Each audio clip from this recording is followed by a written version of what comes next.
E aí pessoal, estamos aqui de novo, dessa vez para falar de metafísica de novo, mas de uma metafísica mais específica, para que não fique só aquele palavrório de a metafísica é isso e aquilo, a metafísica não é isso e aquilo, que a gente fez nos outros vídeos.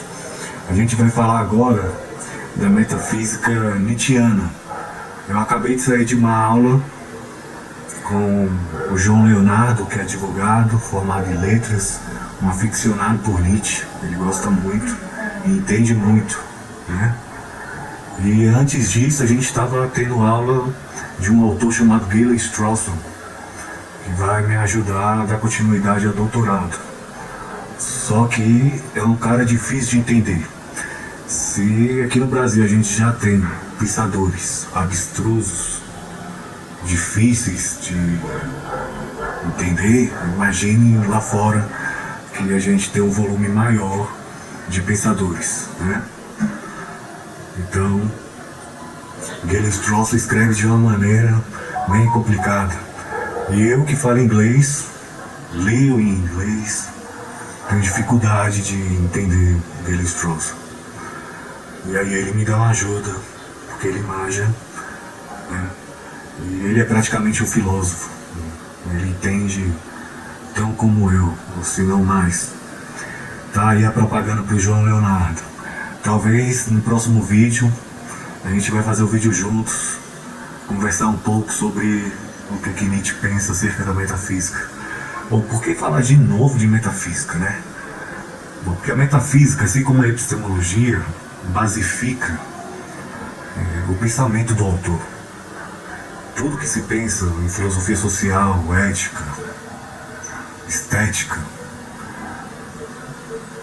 vem da metafísica e epistemologia que o autor, que o pensador, que o filósofo tem antes, né?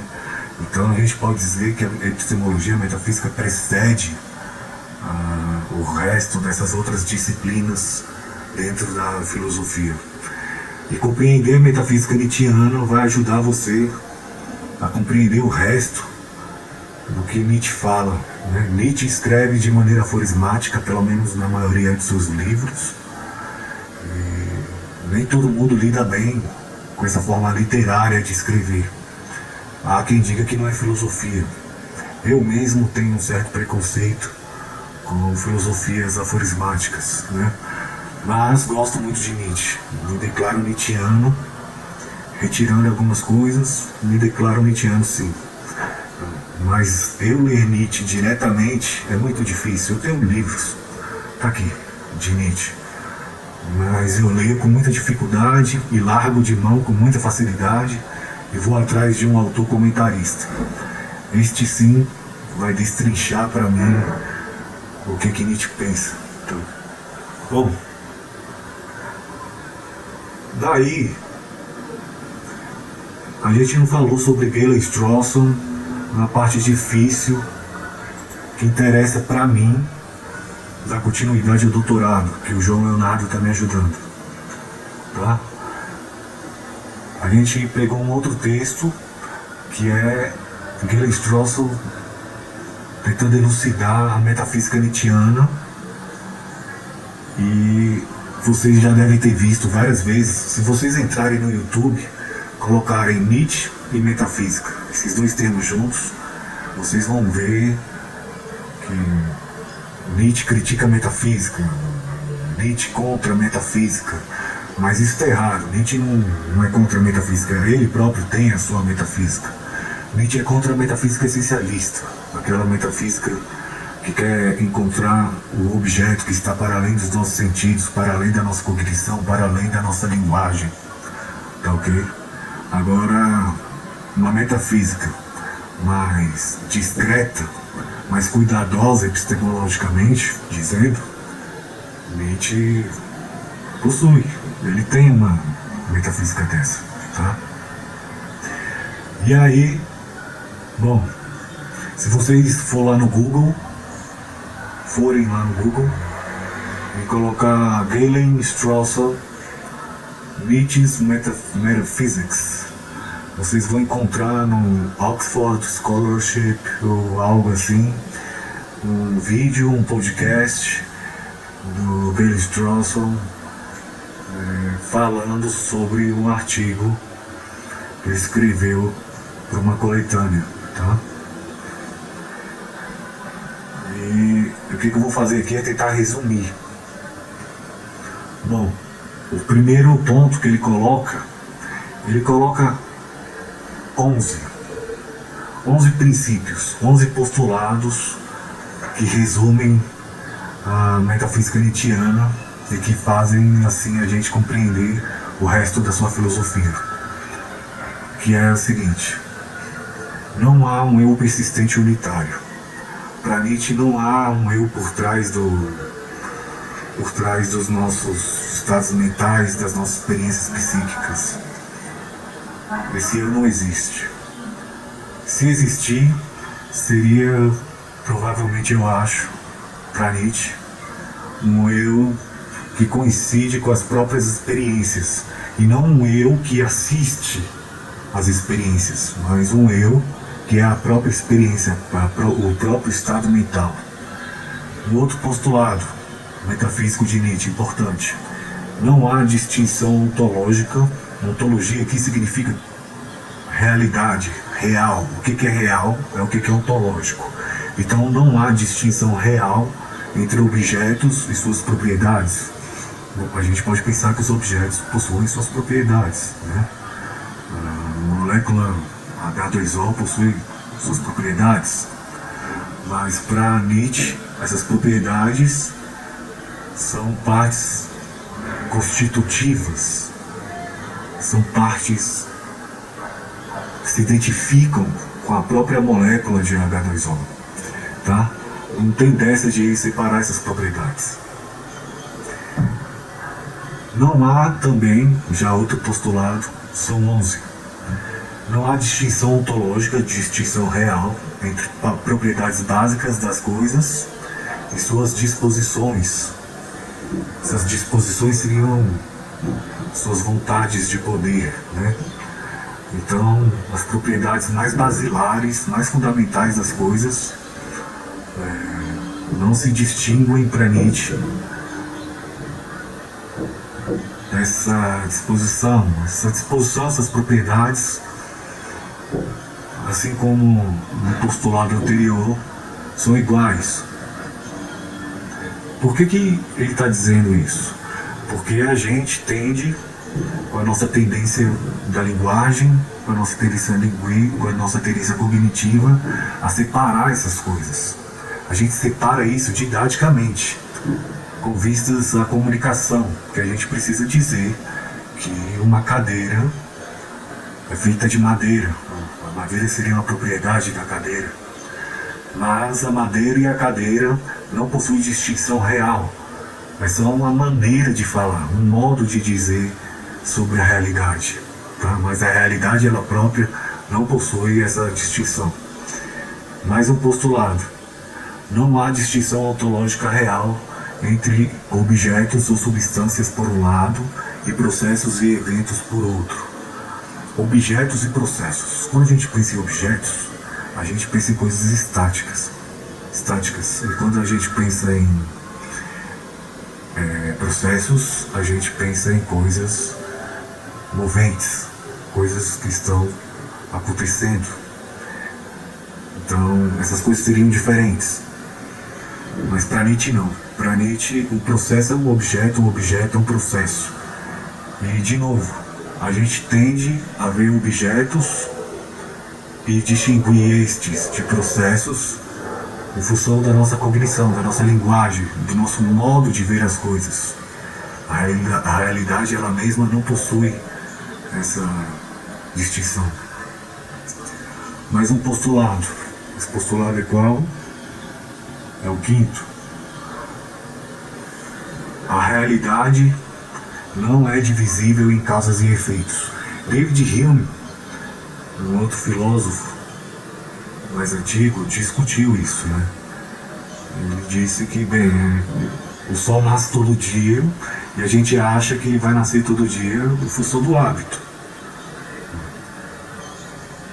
ou que uma caneca de vidro vai quebrar se a gente deixar cair. A gente sabe disso, também em função do hábito. Não há como a gente atribuir isso ao mundo. A gente faz isso também por causa da nossa cognição, que tende a separar os fenômenos em causas e efeitos. Para Nietzsche não há essa distinção em causa e efeito. Há um único fluxo, um único devir que ocorre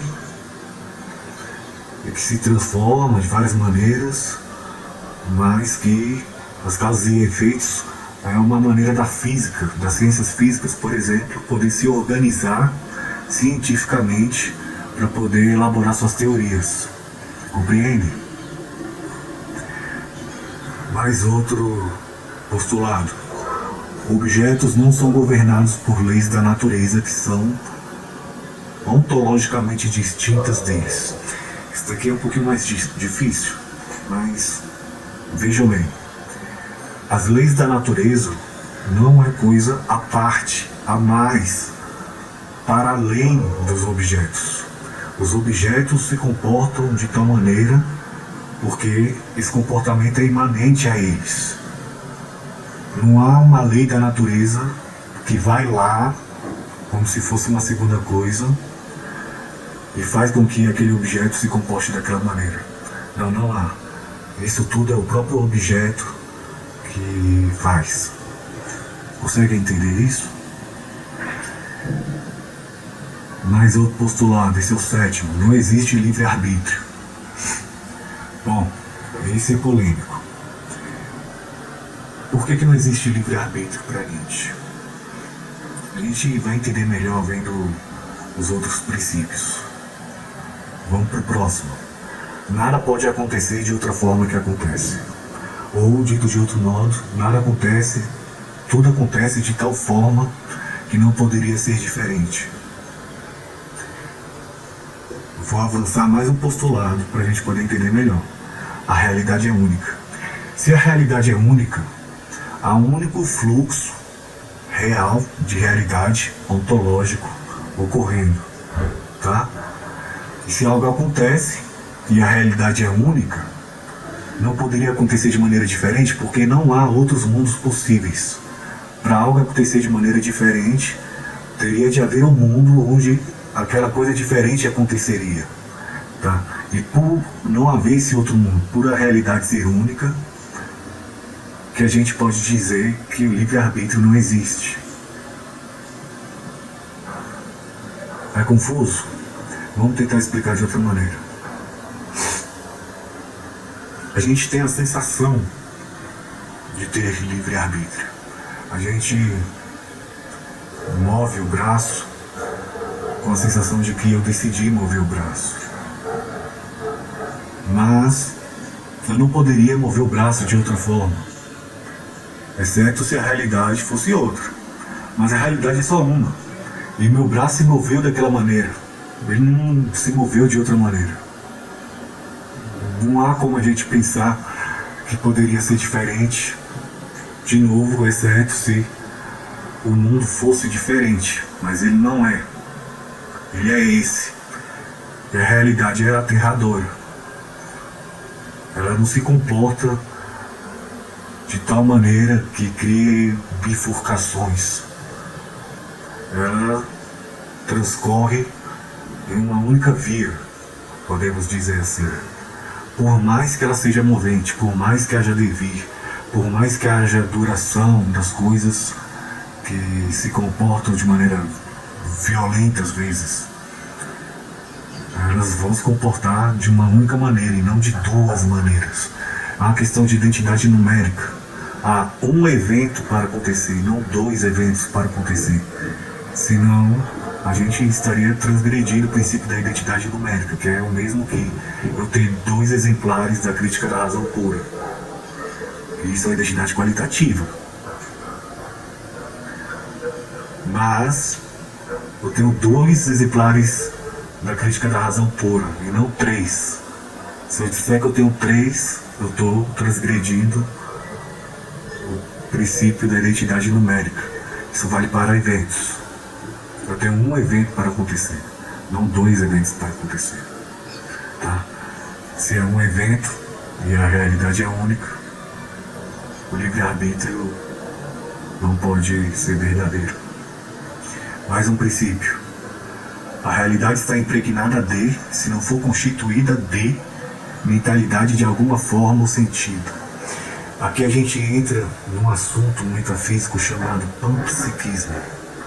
O panpsiquismo defende que a matéria, tá? Os objetos físicos possuem mentalidade de alguma forma. Os panpsiquistas têm de vários tipos. A gente tem os proto-micro-panpsiquistas, que defendem que as partículas elementares da matéria, que nem o neutrino, possuem já uma forma primitiva de subjetividade, de mentalidade, uma forma primitiva de psiquismo, e que quando você combina os átomos de determinada maneira, as moléculas de determinada maneira, você faz essa forma primitiva de mente contida nas partículas elementares surgir numa consciência unitária, numa consciência que tal qual temos. E o 11º princípio é tudo é vontade de poder. Quando Nietzsche fala tudo é vontade de poder, ele está falando literalmente, tudo é vontade de poder. Tá? E isso leva ele ao que a gente chama de monismo. O monismo é o contrário de dualismo. O dualismo defende, por exemplo, que há o espírito e a matéria. O monismo vai defender que há a matéria ou só o espírito. Mas quando Nietzsche fala que tudo é vontade de poder, poder